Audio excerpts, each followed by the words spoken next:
पूरा प्रदेश में ये जो सरकार है, ये सरकार के जो गलत नीति है उसके खिलाफ जन जागरूकता अभियान भी चलावो और आने वाले समय में कलेक्टर के घेराव करो जो प्रदेश स्तर में। मैं चाहूँ कि आगे की बात में चैनल भाई जो जिले से तो बात करें।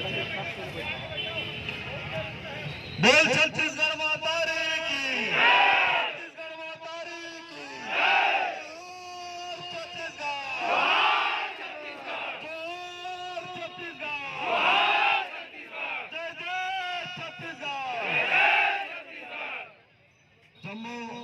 हमार छत्तीसगढ़िया वादे हमार सकलाय छत्तीसगढ़िया समाज का गाड़ा गाड़ा जोहार फैलगी।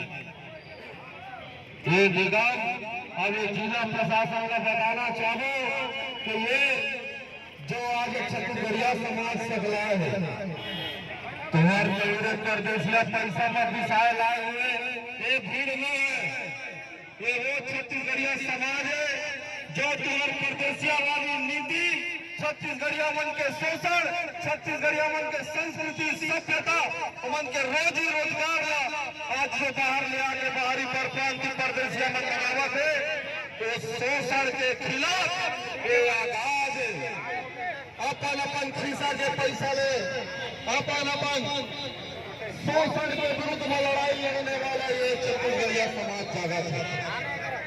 मैं बताना चाहूँ परदेशिया महापौर और जिला के 420 परदेशिया मंत्री तोड़ दिन टूट गए। पूरा जिला में पूरा प्रदेश में